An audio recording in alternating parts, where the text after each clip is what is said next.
My name is Emma. After I finished high school, I had to choose a university.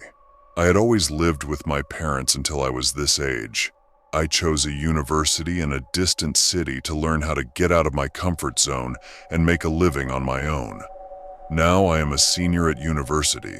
In my early years, my father used to drive me to university because I didn't have a driver's license. After the second year, thinking that it was a burden, I asked my father to buy me a small car instead of taking me to the university and told him that I could go alone. At the same time, I had just got my driver's license. My father bought me a 2010 Fiat 500, which was small but very useful, so I could go alone. Our house is 3 hours away from the school. I had no friends to chat with, as no one in my immediate surroundings went to the same university. That's why the whole trip was usually boring. Because of this incident when I was in my second year of university, it still freezes my blood even though it has been 2 years since then. It was a freezing December. I went to visit my parents for the weekend. It had been 2 days, it was Sunday, and since I was living in a student dormitory, I usually had a hard time finding a parking space. Before I left, my mom had prepared breakfast and asked me to leave after breakfast. I would have been stupid to refuse her offer because it was hard to find mom's food in the student dormitory. While we were having breakfast, Dad had the TV on and was listening to the news. The news said that it was going to snow heavily today and the roads would be closed. Mom and Dad suddenly turned their faces towards me and said that since I had just got my license and didn't have much experience, they wouldn't let me drive my car. My father said, "I will drive you to the student dormitory today." I refused. Because my father had some illnesses, I didn't accept his offer thinking that something bad might happen on the way, but I told him that he could drop me off at the bus stop in the city we were in. The problem was that there was only one bus for the city I was going to, and that was in the evening around 8 o'clock. My father said he could drop me off at the bus station when my bus was an hour away. I didn't want to wait in the cold, but I had no choice. Around 7 o'clock, my father dropped me off at the bus stop and went home. As I was waiting for my bus, I realized that someone was watching me from across the street. It was not safe for me to be standing alone at this time of the evening. The person spying on me looked a bit faint. I thought he might be drunk. This scared me even more. I turned my face in a different direction and started to wait for my bus, fiddling with my phone to make the time go faster. While I was texting with my friends, I heard a sound. It was footsteps. The person who was spying on me was approaching where I was. My heart started beating fast. I could tell by the way the man was walking that he was drunk. He said something, but I couldn't understand what he was saying. His mouth stank of alcohol. I think he asked me if I wanted to eat or drink with him. Even though he was drunk, I politely declined, which he was obviously not happy about. He started shouting verbal insults, various profanities, even shouting that he was going to kill you. I remained calm and cool and tried to ignore what the man was saying. After a short while, the drunk man left me. It was 15 minutes before 8 p.m. I wanted my bus to arrive as soon as possible, and I wanted to leave as quickly as possible. After 5 minutes, a girl came up to me and I asked her if she was going to take the bus at 8 p.m. She replied, "No, I'm going to take the next bus that will arrive an hour later." It was already 8 p.m., but the bus I was traveling on was nowhere to be seen. The snow had covered the ground and almost covered it. After a short pause, the security guard approached us and told us that my bus had been canceled. I was very depressed. I immediately called my father. I told him that my bus was canceled and he should come here as fast as possible because I was about to freeze. Our house was close to the bus stop and my father should come in 5 minutes. As I expected, my father arrived in about 5 minutes. I told my father about the horrible incident that happened while I was waiting for the bus. My father was shocked and he replied, "I am happy that nothing happened to you."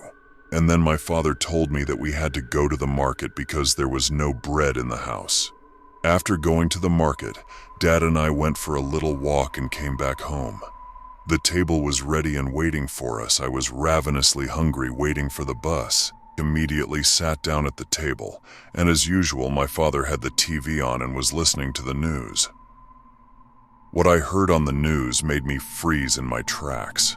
It was as if my heart had stopped, my blood flow had weakened.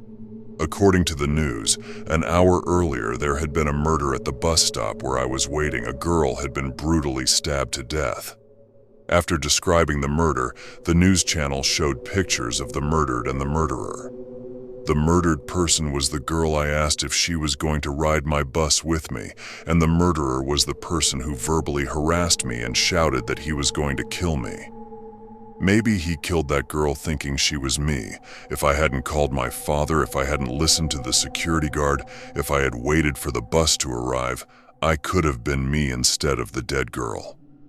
After this incident happened, I couldn't sleep for about 2 days. Since that day, I don't travel by bus anymore. Before starting the second story, do not forget to subscribe and like the video. My name is Samuel. I'm a 7th grader in middle school. In the first days of December, school was canceled due to excessive snowfall. During the whole vacation, my friends and I decided to play online games on the internet and do fun things like sled running and snowball fights. It was 3 days after the vacation and I was very bored repeating this cycle. I wanted to do a different activity, but frankly I was a bit lazy. In the evening, while we were having dinner, my parents were talking about going to visit distant relatives. At first I thought of going with them to do something different from the cycle I was living in, but I remembered that I hated my cousin. I hated him because about 2 months ago, he had broken my tablet that my parents had just bought me by throwing it on the floor. I told my parents that I didn't want to go to visit relatives. They wanted me to come by force so as not to shame them. After various excuses, when they realized they couldn't convince me, they took my sister and left. I liked being alone, and I hadn't been alone for a long time. The fact that I could shout as I wanted while playing games made me feel very happy. After playing the game with my friends for 3 hours straight, I realized that I was starting to get a headache, so I told them to continue the game without me and that I was going to take a break. To relax a bit, I started watching slime videos on YouTube and those 2 men who were building various pools and houses in the deserted mountain. While watching the videos, I heard the sound of something breaking from an old shed in our backyard. At first, I thought it was probably my dad, but then I remembered that they had gone to visit distant relatives. I started to get scared, then I thought it could be our cat Tom to reassure myself. Then I realized that I was hungry, so I went to the kitchen for a snack, and after I had my snack, I went into the living room and started watching TV. After a short while, I started to hear noises again from the shed in our backyard. I was very scared. I wanted to call my parents, but I didn't have a cell phone because I was only a 7th grader in middle school. They said they would get it when I went to high school. I continued to watch TV with this feeling of fear inside me. Again, I heard the sound of something hitting the floor. It was coming from the cabin. I quickly got up and ran to the window in the kitchen room. The window in the kitchen looked out into our backyard. When I looked through the window, I saw that there were no cat footprints leading towards the shed. Instead, there were human footprints. I started to panic, so I quickly went to our neighbor's house and told her what had happened. She told me that these footprints could be my father's. They couldn't be my father's because the footprints looked new. If they were old, the heavy snow would have covered them. My neighbor immediately called 911. After 5 minutes, the police arrived. I quietly and discreetly led the police to the cabin so that if there was someone inside the cabin, they would not notice the police and run away. I was waiting in the kitchen room for security. When the cabin was opened, I saw a middle-aged man with a crowbar in his hand. The policeman took the middle-aged man to the police station and took his statement, but he did not confess why he was hiding in the shed in our backyard. I started thinking to myself, why was he hiding in the shed with a crowbar? Was his intention to harm me or to steal valuables from the house? After half an hour or so, my parents returned from a visit. I did not tell them about the incident as they would not let me be alone. But the next morning, our neighbor told my mother what had happened. They punished me for that.